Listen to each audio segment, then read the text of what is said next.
Welcome to the SDG studio. I'm Mila Palamar, and I'm here today with Robert Glaser, who is a special representative of the United Nations Secretary General for Disaster Risk Reduction. And we're grateful for your time, and thank you for joining us today. And today, our topic will be related to the risk reduction and its role for the Sustainable Development Goals. So, Robert, Thank you. It's good to be here, and thank you. It's good to be here with you as well. Can you tell us, in generally, what's the role of risk reduction and what you do, your work, for the Sustainable Development Goals? Well, risk reduction, it's about disaster risk. We're seeing, as you probably know, an increase in extreme weather events. And if you look back over decades, there have been huge loss of life and huge economic losses from disaster.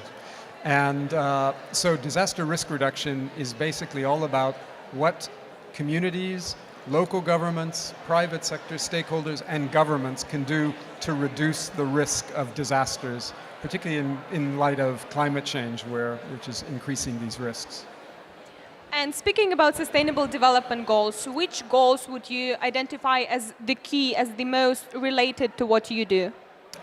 Well, they're actually all related because disasters undermine economic development, economic, social, and environmental development. The connections spread across every SDG. There are three in particular, 1, 11, and 13, where we have created very specific alignment. So there's an international agreement called the Sendai Framework, where countries have agreed to these really ambitious goals to reduce disaster risk, like decrease loss of life. And there's a government process that developed indicators for each of those, and they are going to be the same indicators used to monitor the appropriate SDG indicators, 1, 11, and 13. So there will be integration between these two international agreements. But disaster risk is about pandemics and health because you have new diseases emerging with climate change. It's about economic development. It's about environmental protection. You cut down mangroves, for example, and storms affect, you have bigger storm surges.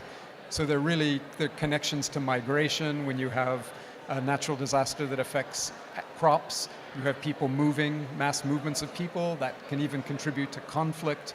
There are enormous connections between these hazards and the SDGs. Okay, thank you for this answer. And my next question is a bit more specific, and it's about the global platform for the disaster risk reduction, which was held 2 weeks ago.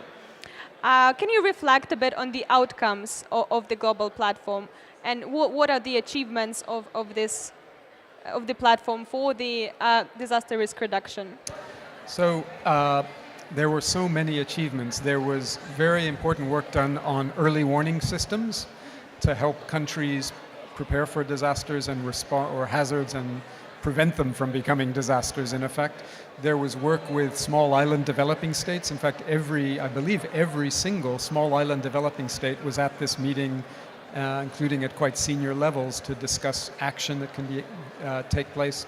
We also began rolling out at this meeting a monitoring system for this global agreement, the Sendai Framework, because countries are going to have to report on their progress transparently. So there's a commitment by countries to global accountability to actually reduce risk. So, and as you probably know from issues like gender, if you don't measure things, they don't tend to happen. And so these indicators and this reporting is really key. But there were a whole range of other activities around national strategies. And actually, this meeting is even more fundamentally important because it brings together all of the key players and raises the profile for them in their own countries of this work and creates opportunities for them to push the agenda even further, just by virtue of the fact that we have this ministerial and heads of state level meeting that was happening just last week. Okay, that's great. And so disaster risk reduction, as you've mentioned, this is something that relates to most of the goals and, as I can imagine, to most of the people. What about young people? What young people like me can do to be involved, to participate? How can we contribute to the disaster risk reduction in a meaningful way?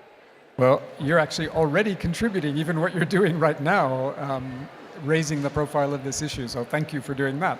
But oh my gosh, I don't even know where to begin on this. Okay, maybe start with vulnerability. There are particular vulnerabilities in disasters of hazards for children, particularly children, but also young people more generally in disasters. So the attention of reducing disaster risk has to fundamentally focus on this key stakeholder group. Secondly,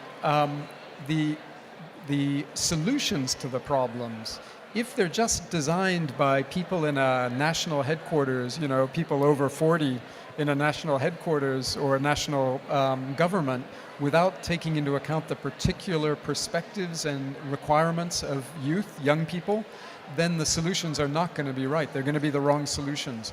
And I've seen, even in Japan, for example, after the Great Eastern Japan earthquake and tsunami that was so devastating, it's really amazing. First of all, I saw both of those things. I saw youth feeling scared and completely ignored by the warnings and response. And then I've also seen them taking this leadership role in designing solutions to prevent these things from happening again in the future, working with their schools and actually working across communities where students are talking to students. The third thing I'd say, I mean, there's a long list of reasons why this is important, but you know, you have different energy than I have. Not you, but youth have different energy. They don't, of course it depends on the young person, but you know, I think youth are more willing to question assumptions that older people have. They're more willing to push harder or to try completely different directions. They understand technology better than older people. I have trouble sending WhatsApp messages to my kids. No, not that bad, but you know, it's like the awareness of the technology, the energy, the open-mindedness, the slightly rebelliousness, because we need rebellion to make change happen.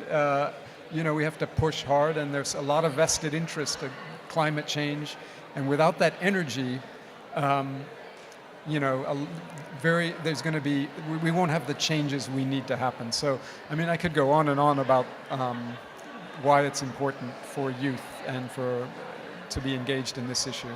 Well, thank you so much for acknowledging the role that young people can play in the work you do, and it's great that we have professionals who are experienced and confident like you are, who acknowledge that young people can get involved. And I hope more and more young people, and we will see more and more young people getting involved in the disaster risk reduction and climate change and other topics that are so relevant to your work. And thank you for joining us here. If you have any message you would like to leave with us today, maybe a message to young people who want to get more involved, we would be pleased to hear that. Okay, my message to young people who want to get more involved. Should I say this to you or to them? We can try to do this to camera, okay. Yeah?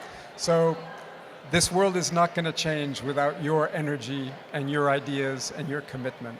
So, take hold of the reins and just drive forward on the horse or whatever you're riding, the electric car, hopefully, if it's not a horse. And you can really make a difference. And we're committed in UNISDR, and I know in the UN system, to work as closely as we can to support your efforts. At our global platform, at the plenary highest level meeting, we had a representative from the youth community co-chairing with a government leader the panel. I know that's a symbolic thing, but I just wanted to give that as an example of how committed we are to help you mobilize the change that we all need to see. So thank you very much. Thank you for your message, and thank you for joining us. We were here tonight with Robert Glaser, Special Representative of the United Nations Secretary General for Disaster Risk Reduction. Thank you, sir, for your time. My pleasure. Thanks a lot.